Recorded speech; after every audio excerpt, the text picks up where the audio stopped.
Tonight on Man Them Chat, we've got a very special guest in the house. We have Mr. Patrick Harris, Black police pioneer with over 30 years service in the Met and Northamptonshire Police, coming on tonight to speak about his experiences of the police force. Welcome, Pat. Thank you, guys. Thank you. Thank you for inviting me to your meeting. Yeah, man, thanks for coming in, Pat. Yeah, man, respect, man, respect. So Pat, man, how did it start? I come from the beginning. Well, I know your meeting is only probably about an hour long, and I think I need maybe another 30 years to go through my experience, but I try and cut it down a little bit, and maybe you may benefit more from the questions, because I know I've been through 30 years of policing in this country, and there's a lot I can tell you, and a lot that I will miss, and a lot that you know, might not be relevant to you. But suffice to say, I started. Sorry, Mark. We do two-parters, man, so you never know. We might have to call for you again. Yeah. Well, with me, certainly with the policing, I came to this country at the age of 14 from Jamaica, born in Montego Bay, Jamaica. Lived there just outside of Montego Bay till I was 14, and I came over here. Now, the policing side of me has always been there. My father was a police officer. My grandfather, in fact, was also a police officer. So it's been in me, and I've known nothing else. When I came to this country, that came with me. And as I say, I came here at 14 in school in the British education system, and going through careers advisors and what have you. And that stayed with me. And the first lot of I guess pressure or oppression I got from wanting to be a police officer was from school, from a careers officer. They tell me I would never make it. I'll never be a police officer in this country. My mother is a one-parent family, and what they told me is that I should go and work to help to support the household. You know, if I go to the factory, any factory, I'll get a job when I leave school, and that was it. So I got no help. But my biggest supporter was my mother, because she didn't want me to go in a factory. She wanted me to pursue my career, pursue my goal, and that was my goal. So eventually, I left school, and I got in the police. I worked hard and got there. I started off back in the 80s, 1980, in fact, with in the Met, and I can tell you that I didn't know what racism was until I set foot into that organization. Okay. But the fact that I guess I survived for 30 years in that organization is testimony to the fact that you know, we as black officers are black men and women who's been there, have faced the same thing. I've had to fight everything we've had in life. We've had to fight for it, and in particular in this country, we've had to fight for it. So yeah, I've got in the Mets, and I served for, I think it's 8 years or so in the Mets, and then went to Northamptonshire. And ironically, the reason why I left the Met was because I wanted to be a detective. See, that was my thing. I just want to be an investigator, detective. And I couldn't get anywhere in the Met. I've been on crime squad, I've been all the routes that time you go in to get to the criminal investigation department. I could not get, for love nor money, I could not, they would not accept me in the criminal investigation department. So I left and went to Northamptonshire, and I guess with my Met experience and everything else and what have you, eventually I got there, and I spent maybe, I think it was 15 years or so of my service as a detective, and then move on to other things. Yeah. So I eventually completed my 30-year service, and I've been out for 10 years now. So yeah, so it was a lot, you know, and I during my time there, I've experienced a hell of a lot. And I mean, I think it's probably the better if you guys ask me a question about particular things that I can tell you about, rather than me rambling about a particular I don't know, topic or story, because there's so much that I can tell you. And my story is not just unique to me. There's a lot of officers you speak to, black officers, who will tell the same thing about their experiences in the force, which are all the same. The name calling, the things written on walls, those kind of things. So apart from you trying to make it as a police officer, you're having to fight all those issues in your daily life. And then when you finish away from that, you expect to go home with your family and have a normal, decent life, and then back again into that. So yeah, it's been tough, it's been hard, but I got through it. I got through it. Wow. Go on, Mark. You have a question. So Patrick, yeah, how? All right, you joined in 1980, so it's quite turbulent times, the 80s, weren't they? All the uprisings, miners' strike, factories, all those sort of things. Yeah. How were you treated by the black community? Did you grow up in London? You know, when you come from Yard, you go to London, or were you somewhere else? No, I was living in Watford. Yeah. Watford. Yeah. Right. So in the 80s, how was your treatment with the black community? I bet you must have got a hard time from them. I could imagine. Yeah. Well, yeah, certainly in the 80s, it was bad. It's bad for certain, from what I see, and black people in general anyway. And even young black men, because it was coming up to the end of, and I think it was 1985, 84, in fact, when the law changed, and they're bringing the Police and Criminal Evidence Act, and they got rid of the SOS law. Because if you remember the SOS law, they said that SOS law was made for black people. Because if you was a black man standing in the corner of the street, you straight away violated the SOS law. You become a suspicious person, and you target for harassment and being arrested and everything else. So those days, yes, it was bad. And I saw the Brixton riots, 1982, I think it was 81, 82, and of course the miners' strike. Now, as I said, back in those days, treatment from my own black men in particular, it was bad. It was harsh, because I don't think they distinguish a color from the police, and in many cases, I became a target out of a group. So there'll be a group of police officers there, and I might be the only black person there, black officer there. I became the target. And it was bad. It was bad, and it was hurtful. Patrick, being a target as in bullying? Yeah, for name calling, telling me that I'm letting down the black race. I'm Uncle Tom. I'm a coconut. So are you talking about other black officers? No, by black people. Sorry, people in general. Yeah, public. Okay. Yeah. Okay. Not officers. Because the black officers, we at later stage, we realized that there was a need for us to get together to help ourselves and to comfort ourselves and to talk to each other about what was going on. And that happened a little bit later on down the line with the formation of the Black Police Association. And that was purely there for us to be able to go to each other and talk to each other, and if you like, get through some of those situations that we were facing. It was bad. It was hurtful, but as I said, it's if you look at the whole situation, these guys who have been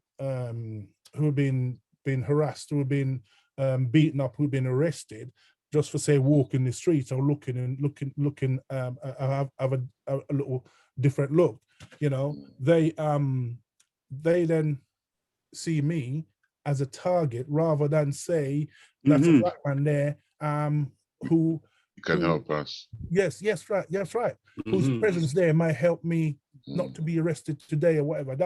But it didn't, it didn't. Yeah, that's just a little minor ignorance. Oh, The God. minor ignorance, that's all that is in a sense. But I'm sorry. Yeah, Roshan. Yeah, sorry. Your time.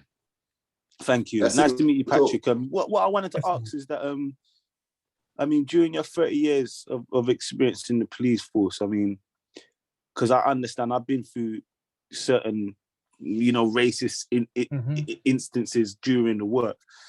And I know that sometimes it can have an effect on your mental health. And I said that, did you have any problems with mental health, or like, because people say you don't take your job home with you, but sometimes you can't. You understand where I'm coming from? Yeah, you can't help it. You cannot help taking it home with you. And as many a times I tell you, as a big man, I can tell you that I go home and before I get home, I shed some tears. I release some pressure before I get home, because you don't want to take this home to your family, and you don't want to be seen by them, because it's not us and them situation. That's been created. The us and them has been created, and I don't want for us as black people to jump on that bandwagon because they created that. So but you don't want to see for I don't even think that's a bandwagon. That's a necessity nowadays. Where just like the Asian community do their thing and white community do their thing, we need to start doing our thing. So I don't think that's a bandwagon. That's a necessity. Yeah, exactly. But you couldn't be seen to be weak, so to speak. So when someone call you names, or when someone make a comment to you, you take it and you stand firm and take it. People tell you, like an inspector telling me that if I don't like the way we run our force, I should get out. Yes, that's how they stay, though. Get out. If you can't, and I've never heard this phrase until I went to the police. If you can't take the heat in the kitchen or whatever, if you can't stay out of the kitchen. Them kind of things, And then these are little things that they were throwing at you all the time. But wow. Smile and take it. Yeah. Because if you break down, if you to break down and start complaining and what have you, then you're not a strong officer, you're not a strong person, so therefore you can't be a strong officer. So when you apply for a position, say, with me wanted to, certainly the Met wanted to go in the criminal investigation department, no, you're not a strong officer, so you can't do that. You can't, so stay where you are, where we can put you the corner of a street to show that we've got a black officer in the force. That was going to be my question to you, Patrick. If because you're obviously facing racism within the police force from other officers, did you ever try and file a complaint, and was that taken serious or not? Well, I can tell you that I've never ever filed a complaint of racism against an officer. I filed a complaint and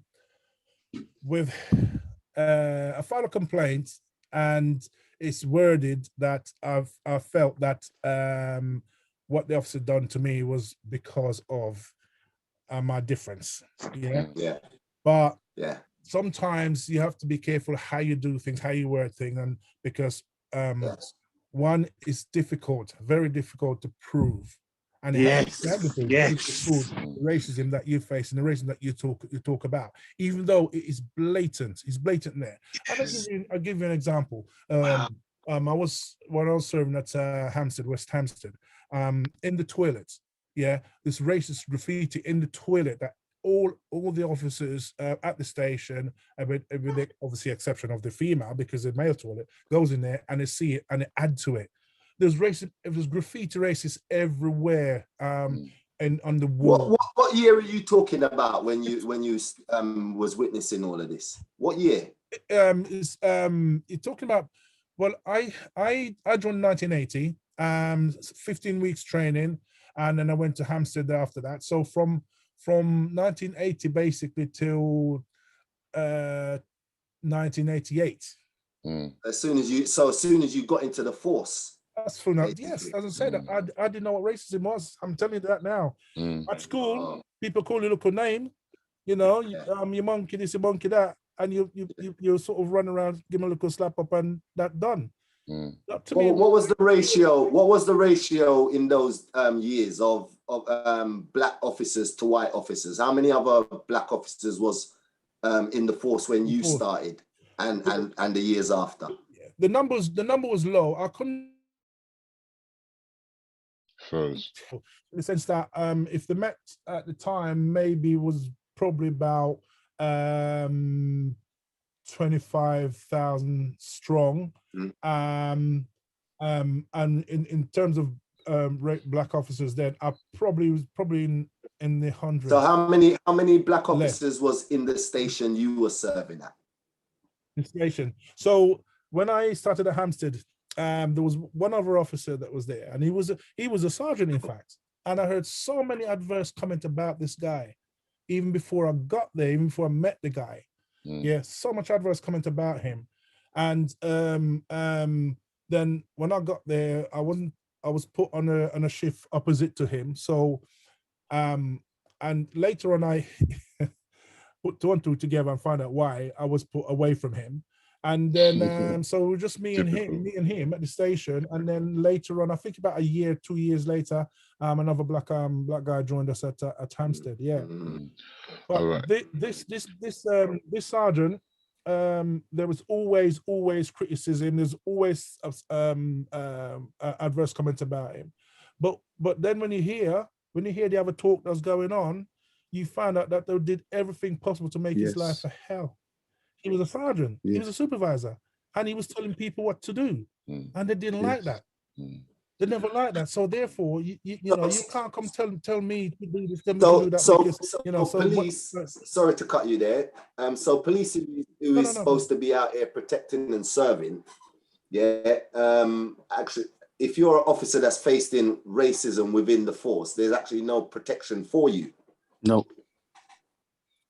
Yeah, there wasn't. I mean, I can. It's all a facade. At the time, there wasn't.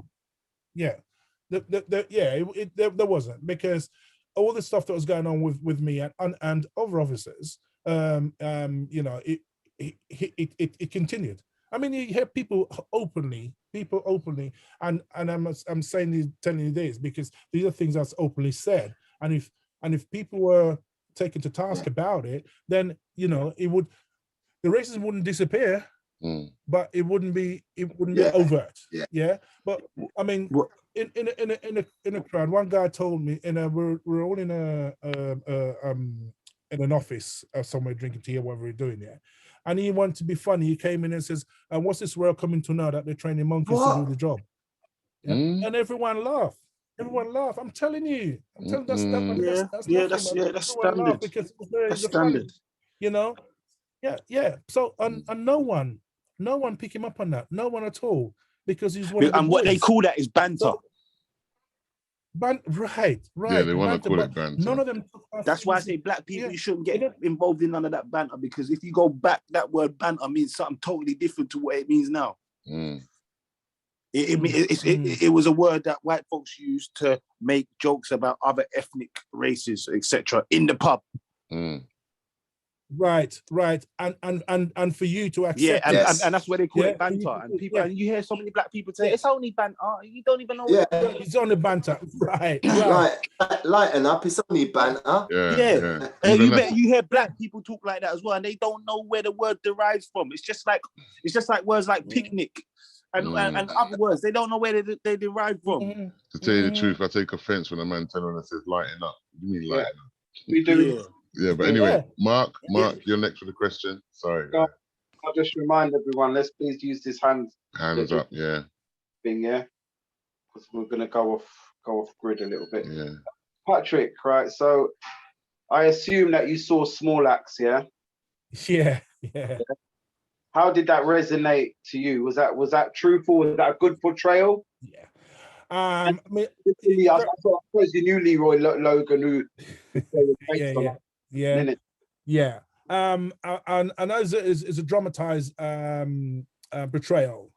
So they've kind of spiced up a little piece, yeah. But the general principle of it all was the same as and I understood it, I lived it, and yes, it bring back some memories, sad memories. Leroy Logan himself, yes, is someone I know very well. We work together with the Black Police Association, and in fact, when I was working at Hampstead, Leroy used to work at the Royal Free Hospital, because that's where he used to be technician. So some of the mornings when he's coming to work on an early return, I usually see him and we used to stop, have a little chat, and him talking about joining the police and what have you. So that's how far back we went. Yeah. So yes, it does resonate with me. It part of it's true. As you know, but yeah. I've got a quick question from Galaxy Tab saying, you could have easily have given up. What kept you going? Oh my goodness, tough question, but it's tough question. But what kept me going is I didn't want to be chased out of not doing what I want to do. It wasn't a situation where the work and being the service was beyond my capability. Yeah, I was quite capable and better than a lot of them. Yeah, a lot of other officers that serving, but I wasn't going to be run away from it. I wasn't going to run away from it. You were stubborn. And stubborn, just That's stubborn good, and thick skin. You have to be and sometimes. that's it. And to achieve a goal, you have to be.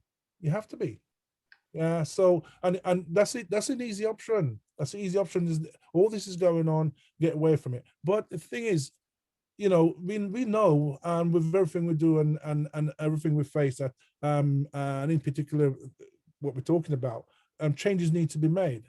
And if you're not inside of it to make those changes, you're not going to make an indentation at all whatsoever. So I was going to ask you that. If you think that, sorry, man, I'm going to bring you in. If you actually think that you have to be inside the system to change it, because on the street, we know the police force, we know them. There's a phrase, they're the biggest bullies, they're the biggest gang in England. You know what I mean? So do you actually believe that, you have to be inside to change it? I believe so, because you see, knowledge is power. Knowledge is power, and that reminds me as well of a saying that I heard as well when again back in the 80s, and that my white colleagues used to say that a dangerous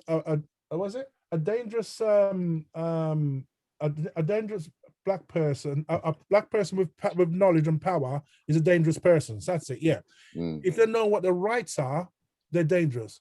Yeah, because it is expected that if you've been bullied, if you've been harassed or falsely arrested, if you've been falsely arrested and anything like that, then what you're supposed to take it. You're not supposed to report it. You're not supposed to file a complaint. You're not supposed to do any of those. But if you know what you're doing, if you know what your rights are, you will fight back. They don't want you to question the power or what they suppose their authority. They don't want that. And you have to know that. You have to know the your rights. You have to know what you can and can't do. Yeah, because the expectation is, once I've been accused of something, I get aggressive. That's what we do. And that's what they will tell you. You get aggressive. Once you get aggressive and you start shouting, you certainly fall into one of the laws. And that law is public order. Yeah. So they'll tell you, stop shouting and stop swearing. That's your warning. You open your mouth again, you're getting arrested. But you don't know that how far you can go in terms of putting your saying your piece and what have you. In breach of the peace. How many people have you heard of breach of the peace?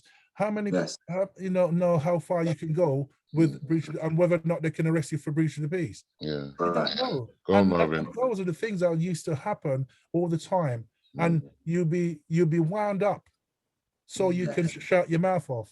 Yeah. So considering you recognize the racism from you got into the force. Yeah. So when you're going out into the street and you're paired up with another officer that you probably would know is racist, How that make you feel? Did you trust that officer to feel like he'll support you, he'll defend you, have your back out on the streets? How did you feel? It was never a feeling of trust or support. Yeah, it was a feeling of surviving this day, to get back, to be able to come back to work tomorrow. That's terrible. You see? Yeah, man. Because you don't know what they're gonna something that happened, what they're gonna say you did and you said. So all the time you have to protecting yourselves, and that's all we had to do all the time. That's certainly what I had to do all the time. So was there any allegation? What are you talking about from within the force, from the other officers? Yeah. So was any complaints ever, or any complaints ever brought up against you from officers? From my memory, I can't. No complaint about me being I don't know, aggressive, or me saying something I shouldn't say to a member of the public or anything like that. No, but there's been complaints, other complaints that I was aware of that I didn't know that I did. But yeah. It's been this happens. That's what I'm saying, is in terms of what you do and what. And I'm saying this, and and it's it's not all officers or the majority of them are like that. Because you know that as in society, it's not everyone is a bad apple, so to speak. You know. So, but the ones the majority. You have to be. You just protect yourself by being wary. So would you say then the same saying they say to a black man when it comes to the army, like they'll say there's no place for a black man in the white man's army? Do you say that it's the same in the force then? I think it's similar. I think similar because you see these organizations, the police, the army, big organization, it breeds racism. It breeds racism because it's like a conglomerate. Yeah, you are protected by the uniform. You're protected by those in power.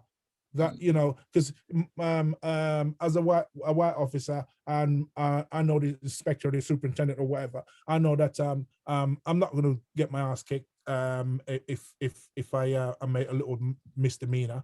They just come and talk to me and say, look, don't do it again. Because I know anyway. Right. I know they train the police officers up in I think it's Portsmouth. Or just somewhere around there. They got the training camp up there, and I think I went there once, and it was just like I went in the hall, and it was a sea. I'm not saying it's a bad thing, but it was a sea full of young white male and females. I didn't see one black person. I remember this. This was about 3 years ago. 3 years ago, and if I can relate something to you. On the day I started the police service, the 11th of August, the 10th of August, 1980, that's my date, my starting date. So I went to Hendon Training School on the 9th of August, and I was walking down from the gate, passed through the security man, give him my papers, sent me down to the where I had to sign in, and it was a long walk. And I was looking around, and all I could see is just white faces. And it was one of the longest walks I've ever had to take, because I then start questioning whether or not I was in the right place or doing the right thing. But inside of me is what I want to do. And why should I feel this way? But every step, and then halfway down, I tell you, I heard this voice call out, from kind of behind me. When I turned around, he's probably the only other black officer that was in the old school. He saw me, he came running down to me and shook my hand, took my bag, and took me down to. And it was, I tell you, it was like a weight off my shoulder to see that there was another black officer, another black man in that establishment. Yeah. And those are the things that kept us going. Yeah.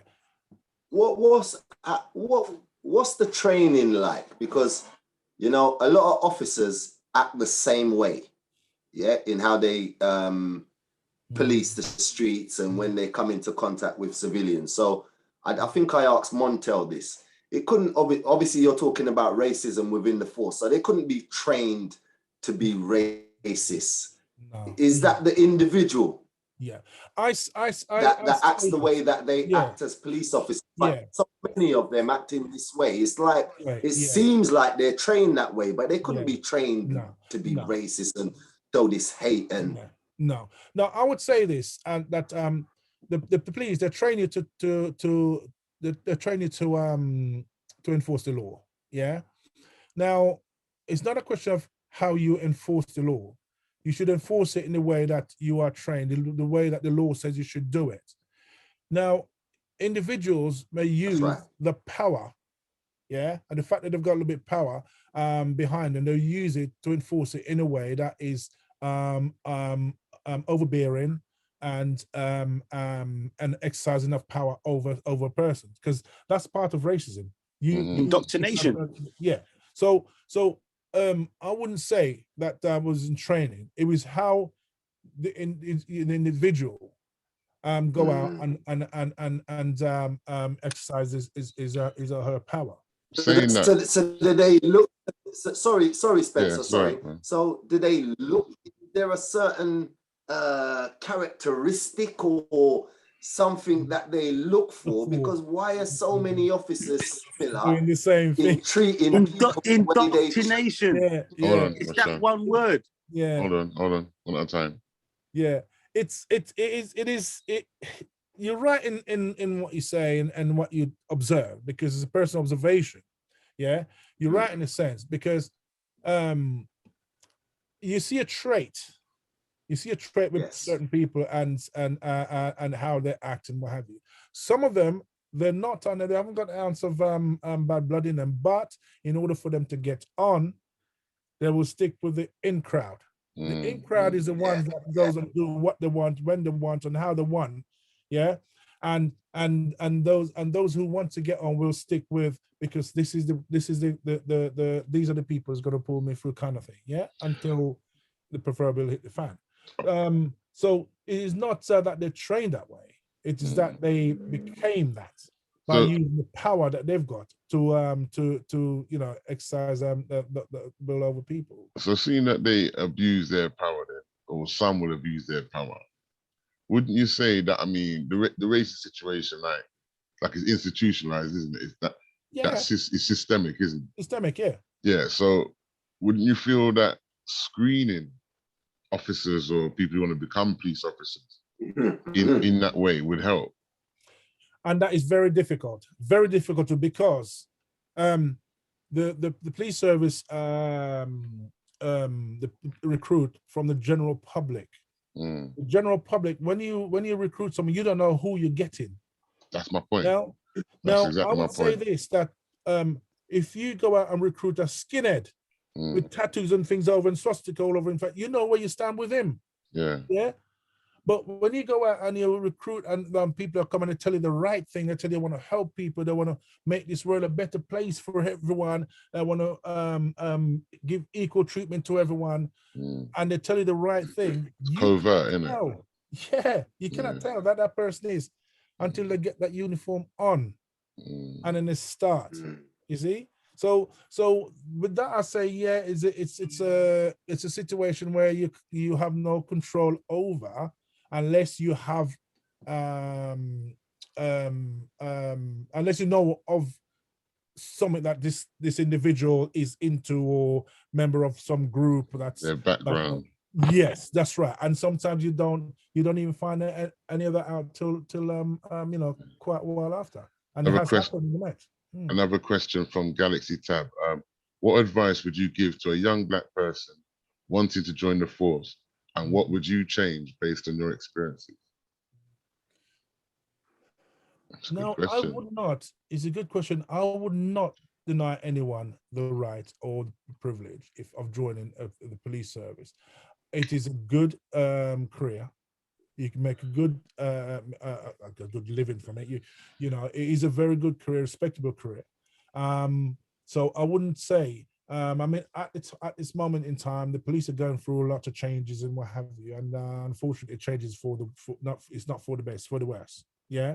So at the moment, you're looking at the service now, you may think that's now I wouldn't want to touch it. And I may say to someone I want to touch it, but I wouldn't deny anyone, having been through it, having seen the good side of it, I would say because I back in the early days of my policing, I heard that there's a black, I know of a black sergeant because it was at my station, but I heard of a black inspector that was across town, and he was the only one. And then I heard that he got promoted to chief inspector, and then that was it. He was the longest serving chief inspector ever, and he never got above that rank. But then as time went on, and as more officers, more black officers are entering the service and what have you, you then start seeing black officers climbing up the rank.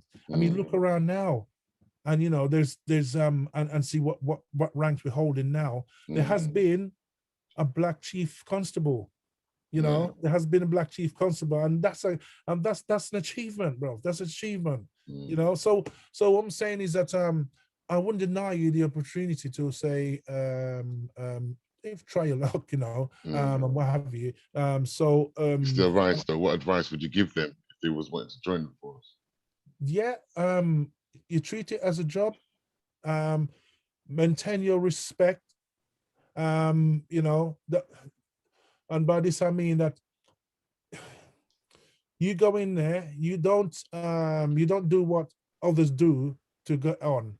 You do what you feel is right within the law, because that's what you are. You are enforcers of the law. They teach you the law, you enforce the law, and that's what you do. Yeah, and be the best person that you can be within, because my survival is also contributory to a lot of white officers too, who help me. Decent people, the people I can say you decent people who help me and help me, get through. So you can't tie everybody with the same brush. No, not at all, not at all. And unfortunately, this racism thing, it's there.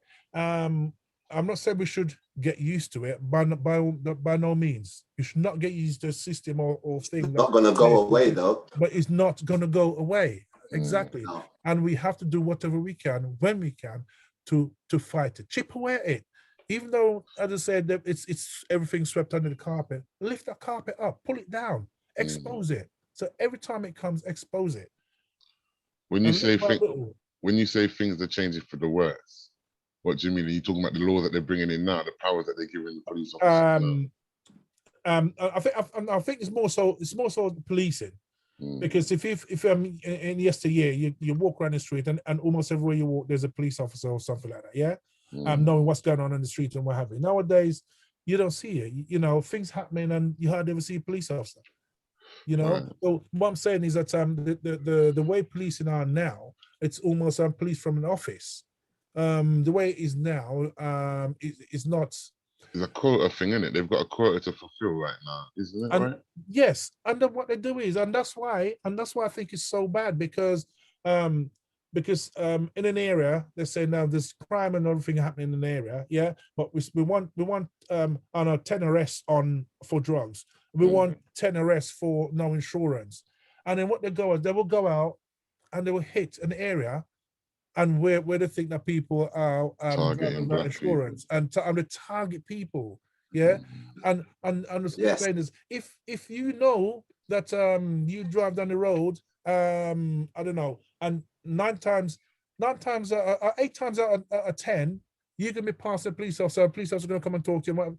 Your attitude in terms of how you behave, it just changes, isn't it? Yes, but if you haven't got that, then you get lawlessness, and then what they then come and they hit everyone, they hit people hard, and then you get the situation of filling a quota. But they work on quotas. Mark, your time. Can't hear you, Mark. You're muted. Apologies.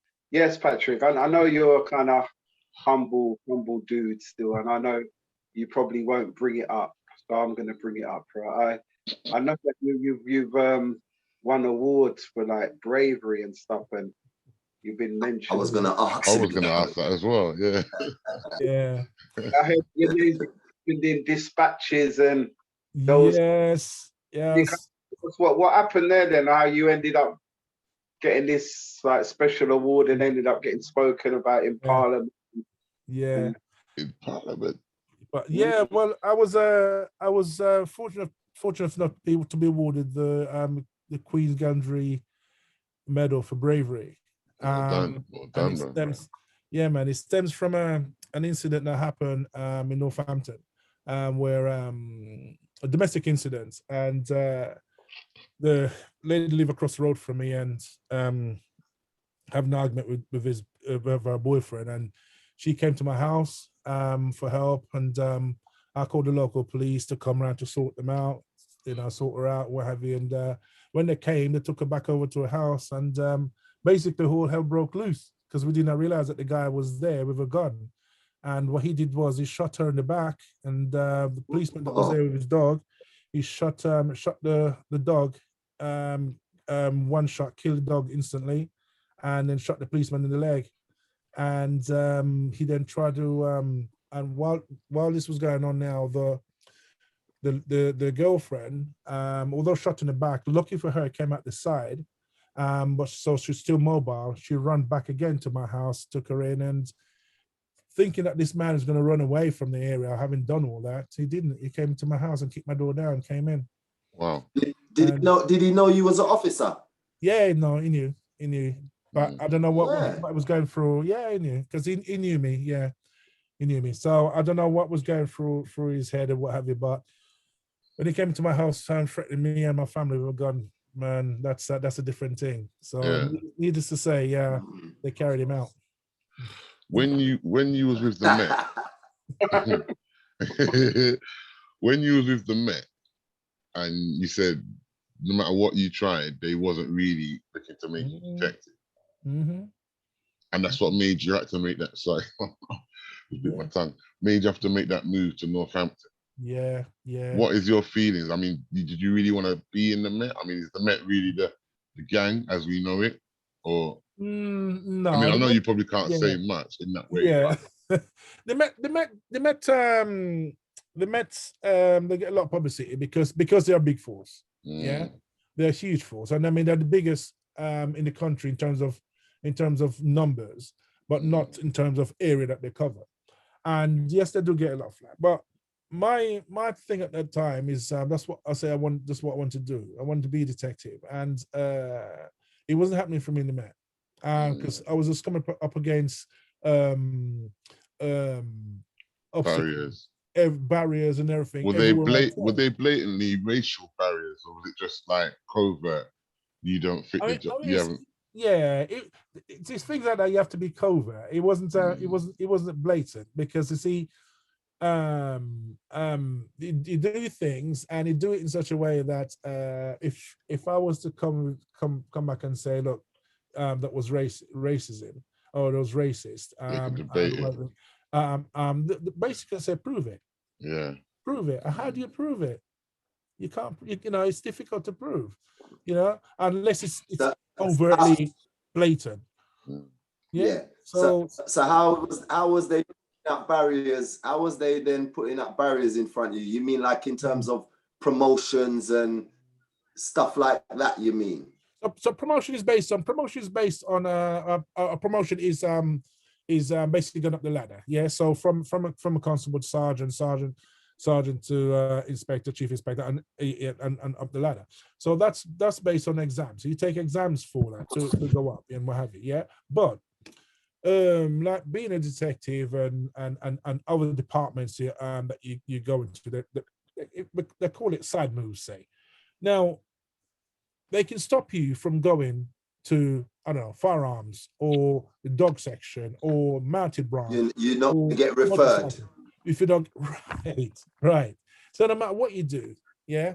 I mean, I can tell you that when I was there, I worked on the crime squad, I worked on burger squad, I worked on various different little team, and it's all build up experience to then go. And I've done it, and there's others that haven't done half of what I've done, and they're sailing through it. And I'm saying, so what is it with me Is it that I can't interview people? Is it that I can't arrest people? Is it I can't? And it wasn't that. So in the absence of anything that you can say, you have to look back at the individuals that you're putting through, because even in Northamptonshire, I'm saying that Northamptonshire or any other force is not a racist or whatever in a sense, because even in Northamptonshire, a colleague of mine who did eventually get in CID, he was told that the reason for him being denied on a couple of occasions was because he's not a drinker, so he couldn't drink with the he wouldn't go out drinking and socialize with other detectives. That's disgraceful. So that's not that's so he couldn't, and because it's his choice not to be a drinker. Didn't fit in. Yeah, you didn't fit the crowd, man. It didn't exactly didn't fit the role. So so you couldn't say that you can go to, I couldn't take that to, or you can take that to, I don't know, superintendent or whatever, a senior officer, and say, look, it prevent me from going to CID because I'm black. Where about in there does it say? Does that person say? So the overtness of it is strong and it's powerful. Can I ask you a question again? You said you dealt with the crime and investigation and stuff like that. Did you witness any differences in treatment to black criminals and then to the white criminals? Investigations and even the handling of them at the time, like manhandling and all. Well, people, the black criminals, let me put it this way. I think, and I still think that a lot of officers out there, even though they're said the majority, and you as a minority, you never rule the majority. Yeah. I think that they form this fear of black people, and in particular black men. So when you're afraid of something, when you go to deal with that something, you're gonna come mob-handed. You're gonna come to make sure that you overpower and you conquer. You see, and I think a lot of it was to do with that. Yeah, a lot of it was to do with that. So therefore, the black man. So therefore, when it come to the treatment, that treatment was harsh. Had to be harsh because you have to make sure that that person knows that you're in charge. You're the authority. I am the authority. Power. I am the power. You see, so yes. In terms of treatment, different treatment, I would say yes. Treatment could have been a little bit more the same. Okay, it wasn't balanced. All right, we've got about another 10 minutes. Go forward, man. Yeah. Has anybody else got any questions for Patrick? It's the usual suspects again, isn't it? Asking all the questions. You know, innit? You know. Sydney, you ain't got a question for Patrick? Sydney may be busy with his children. Abdul, you got a question for Patrick? It's not like Abdul.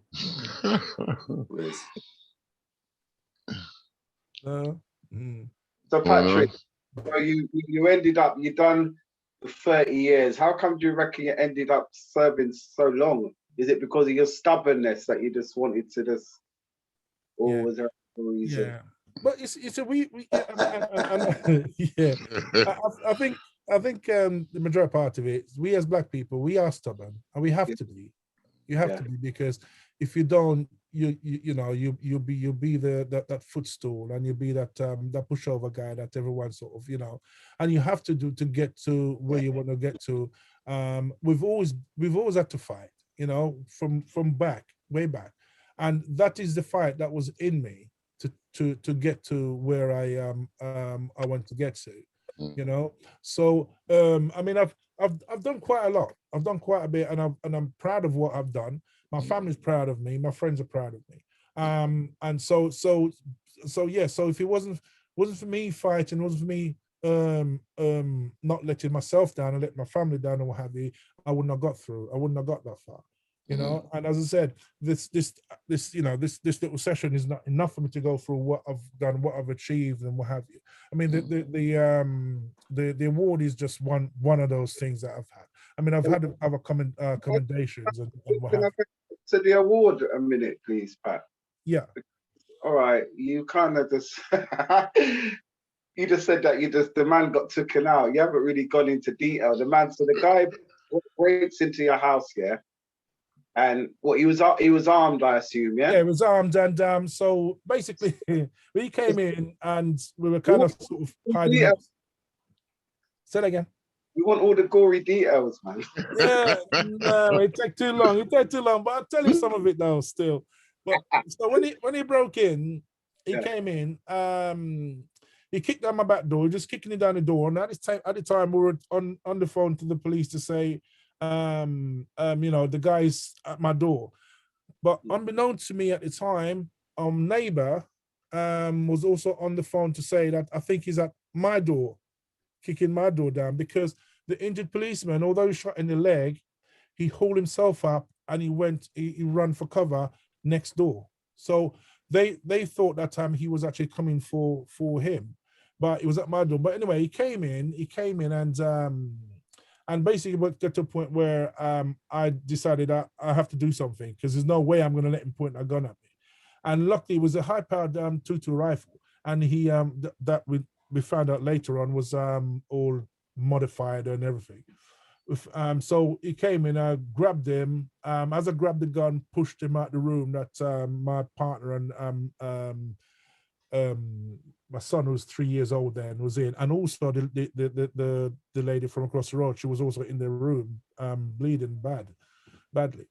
I fired the gun, and I managed to divert obviously I didn't know I was going to do that, but I just diverted the muzzle of the gun from away from the room, and he fired it. And obviously I knew that the man means business, and basically I just fought like hell to get that gun off of him, and I eventually did. And as I say, I broke my hand in the process, and I think broke my.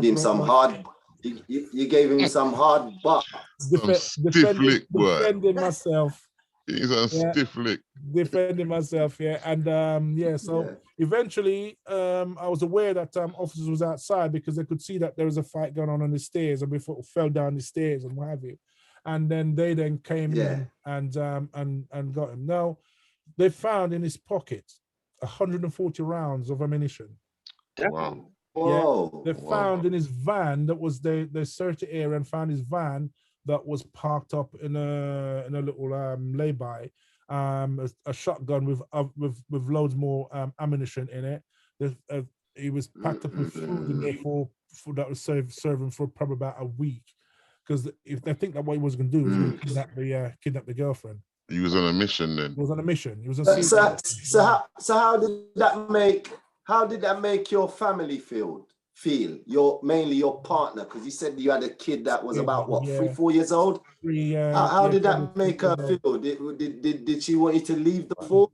Or she was still comfortable with you in the force? No, it was frightening. It was very frightening for them, because I seem to remember that long afterwards, she's getting counselling, and she had counselling for quite a while, because at the time, and traumatized. Like this, she was very traumatized, and also she was at the time 6 months pregnant.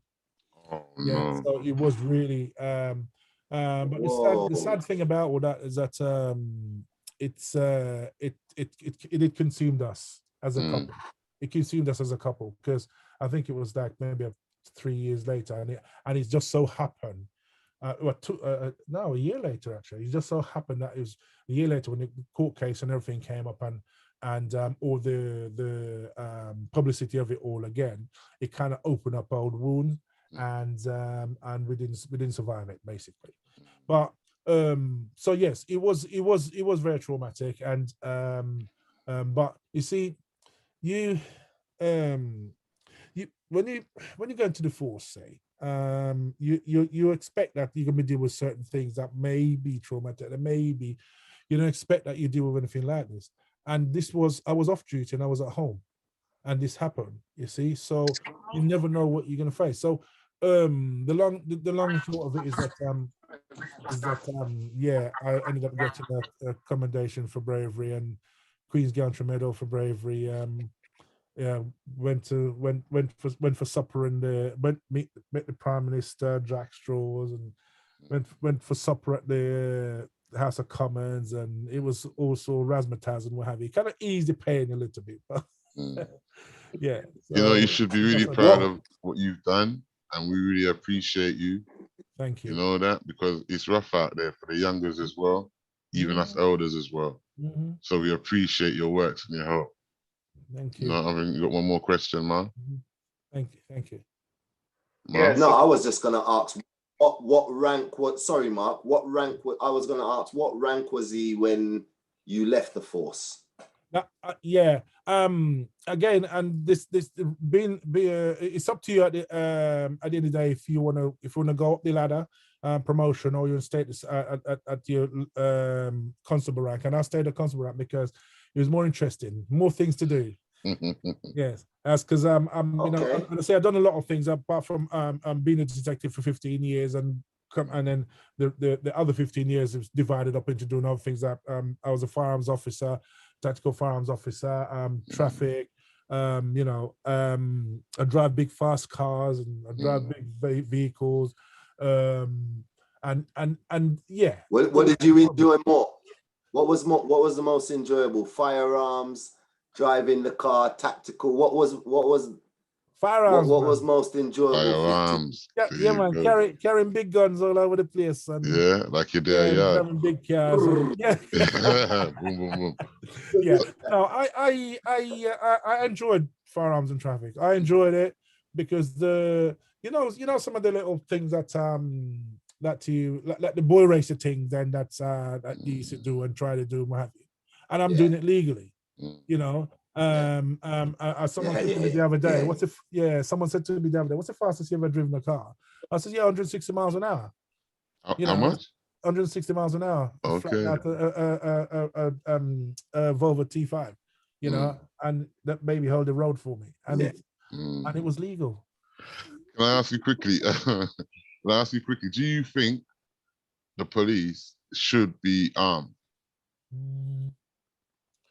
I do think. Good question. It's a very good question indeed. And I do think that looking at society, because the police led is the lead on how you police is what's happening in society. And I think we are moving to a more violent society. There's more harsh breed of criminals coming up now that will not think twice about doing what they want to do with guns, knives, and anything like that. Yeah, and I do believe that given that and given the how society is now, that the police should be equally matched. I hear that, but as black people, we can't really risk them running around with guns like that. Like, I mean, they want to put their knees on man's neck and that. Yeah. They're gonna squeeze the trigger, like, you get me? And it's not like they're gonna shoot to wound either. More time you hear they shoot certain man, they shoot to kill. They don't, and they're trained to shoot. So why not shoot to wound? Now you're trained to disable, mobilize. Yeah. So this thing about why not shoot him in the leg and what have you? No, that's not your train. You're trained to. If you get to the point where you decided that there's no other option but to pull that trigger, then that's what you do. You mobilize the person. So, but the thing is, I don't think we should. And that's why I said about being educated, knowing your rights, and then get together when when a wrong is done. We should all as collectively get together and fight it, yeah. Because if you don't, this is what will happen. And you mentioned the George Floyd situation, you know, that shouldn't happen because the people who committed that, they were so freely at will to do what they want and with no say comeback at all. That nothing's going to happen to them by doing that, yeah. What we need to be doing is to get together, make sure that we are empowered, yeah, for when, if anything of a similar nature happen here, we don't just You don't just wait for the family to come out and says, you know, you killed me and murder. Take everyone, the whole force or whatever to task. Yeah. We, you know, and the only way we can do this by knowing our rights, Obviously, sorry to interrupt, but obviously we should do that, yes. But anytime there's been issues or, you know, things in the past, it always goes down as a lawful killing more time, doesn't it? They get away with it. But you know what I mean? It's investigating it. Whatever complaints you make, you're dealing with people with that same mindset. You know, you go to the courts, you know, you're dealing with judges and, you know, whoever's there to pass judgment with that same mindset. But it's so hard for us to get a decision that is actually backing, justice. Yeah, but you see, when you have to look at the process that that they use for investigating these things, and who's investigating it. The police should never investigate the police. No, they can't. They can't investigate themselves, can they? Exactly. So what you do is you fight for a more open and a way of making sure that when things are being investigated, it's investigated by independent people independent of the police, independent of the system. Yes. For something to be put into place. It can be done. It can be done. We should be doing that, because there's no way that you can get you make a complaint against a police officer and they tell you that you know, we'll look into it, and when they come back and tell you that no, we think that he didn't do anything wrong. You weren't there. Get someone independent to be doing it, and that's what should be doing. That's what should be happening. You know, when you said that we need to know our rights and we need to know these things, you're right. Knowledge is power still. Yes. And I mean, there was a time a couple of police guys come and knock my door, right? And they were looking for a friend of mine. And they was trying to tell me they had the right to come in my house. No, they don't. And I had to tell him straight, said, no, you don't. Oh. And he tried to put his toe, you know, they put their foot in the doorway. Foot in the door. And I said to him, brother, move your foot, move your foot from my doorway, yeah? And then it was an Asian and a white guy. And the Asian guy turned to the white guy and said, like, give him a nod. Then he turned to me. I said, do you know your rights? I goes, you know, he said, you know your rights, don't you? I said, yeah, I know my rights. And then he tapped the other guy and they left. And they left, that's right. Yeah. Because these are what they use. Now, given that situation, had he gone in there, you open the door and he walked in, he would have said, you invited him. And he made statement to say, you invited him. Once that's done, you invite him in the house, you can't get him out of there. And anything he does in there is then lawful, becomes lawful. So you got to know that you cannot come in here. You cannot come in here, man, unless you got a warrant, or if you pursuing him in a you know, he's committed a crime and you're pursuing him and you see him come through that door. Yes, they've got the right to go in and kick the door down and go in and what have you. That isn't the case. No, you don't come here. They tried to tell me the man's phone pinged. The man's phone pinged from this address. Yeah. That's what they was trying to tell me. No, still don't give. Well, go and get a warrant. Yeah. If you phone ping from the address, go and get a warrant. Don't come in here. So I mean, things like this is little things like this that yesterday and going back again to the stop search and all that business as well. Sus. I believe that I really do think that that's a good legislation to use to prevent crime, but how it's been used.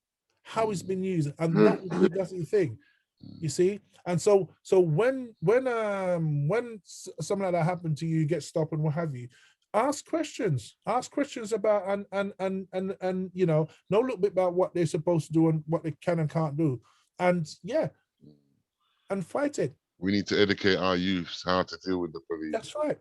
That's the bottom line. They need to know how to deal with them. I do believe that. Especially in confrontation, you know what I mean? Yep. Yeah, because I say you raise your voice and you put two obscenities in there. That's it. You're away. Yeah. Like you said, they'll try and manipulate the situation to make you get angry and start shouting at them. Yeah, and once you've done that, you finish because breach of peace is the most common form of public order.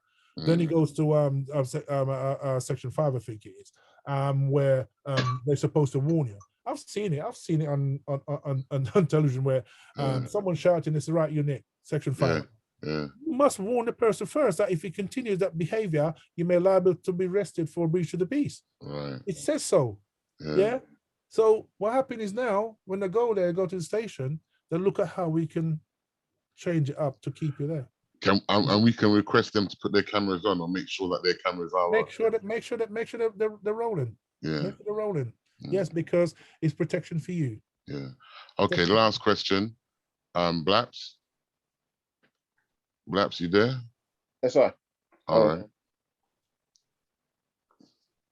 How you doing? Hello, sir. How you doing? Yes, man. How you doing? I'm glad that you did your career in the police and that we have more people looking like ourselves in the place that we think all the trouble's coming from. So that's pretty cool. Thank you for that. My issues, who I wanted to know where the best place would be to complain from, who to complain to if you've got a problem with how you've been treated. Also, who deals with the actual statistics that are coming back from places like America, where they've got 20% of the population doing 75% of the crime or getting arrested for it, and now we've got 2 million of ourselves in prison.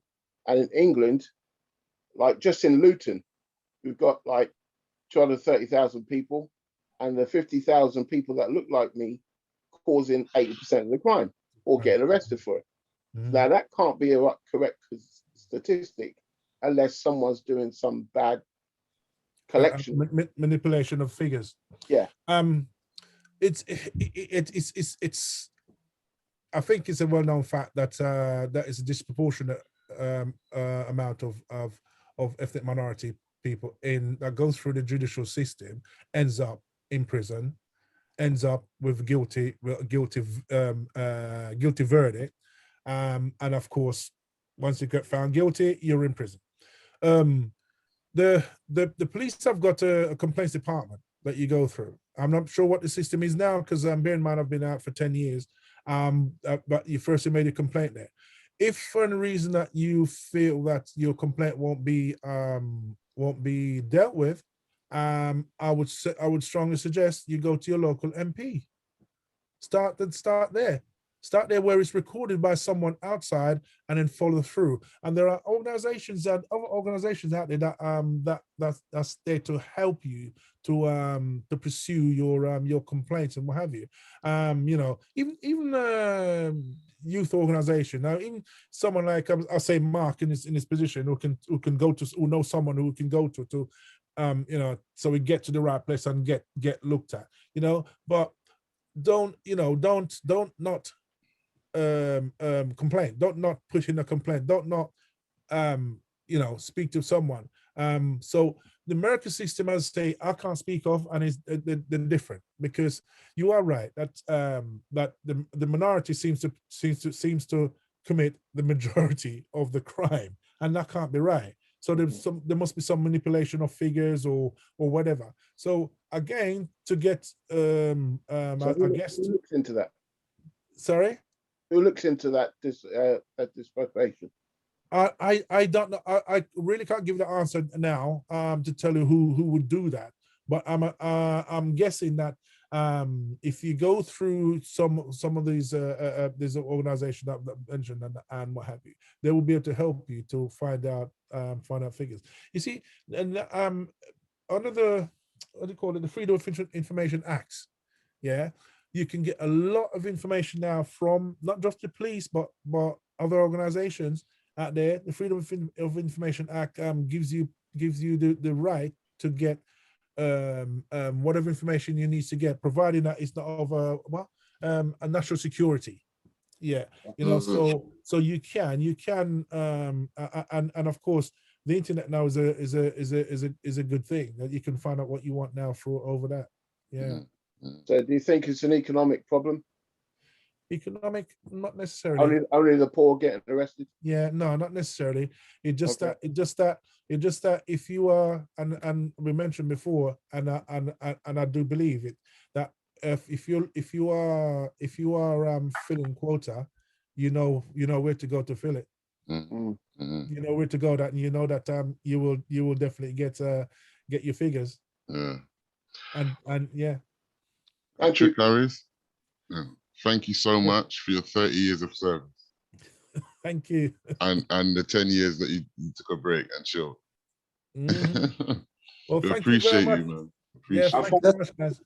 Thanks for the food. Now, Patrick's the owner of Gems Takeaway in Bedford. Very nice. I've had the food from there. It's very nice. Oh, thank you. Love your dumpling, then. Yeah, I stole Skipper's dumpling in there one time a couple of years ago. You could have had a riot in on your hands in. I needed a fit, mate. All right. Yo, what is joke to you is debt to me, brother. Flour on his plate, and I took one. Yeah, remember that work. Yeah, man. What's joke to you is debt to me, brother. Wow. Benjaman, it's a fight over flour dumpling. Man, it's a fight over flour dumpling in the yard, you know. Oh my God, yeah. But seriously though, thank you very much, Mark, and in particular you, Mark, for because I didn't really sort of know what it's going to be like tonight, and it's good. It's good to look back on and share my experience, because I've never actually done that, except through my friends that I've got in the force to actually talk about things that we've been through and what have you, and it's good to just talk to non-police, if you like, you guys, and that, and because speakers, Pats, if you know anyone, tell them it's not a hatchet job. We don't bring people on here. Yeah. Well, it's a strange thing, because I spoke to a guy a couple of days ago, and I think I will have a word with you, Mark, another time, and we'll probably speak to him, because he they done a short film on him, and that short film has won a BAFTA award. Okay. And it was about him, as a black police officer in Manchester. He's living down here now, and he's retired too. And he went through lots. And and I think that people like him would be someone to talk to hear their experience, his experience, and others. Yeah. But yeah, it's this. The experiencing it and to relate all to you guys now, it'll take forever, seriously, because it's been a lot. Well, we'd love a part 2 still, if that can go on. That's okay. I'm sure we can arrange that another time. I'm sure we can. Yeah, because to talk to you and others like yourself is a great experience for us. Thank you. Even the youngers coming up, and they love the YouTube, so they'll see it on there. Yeah. All right. Thank you very much, Patrick. All right. Bye, guys. Thank you very much indeed. Yep. All right. Thank you, Patrick. All right, man.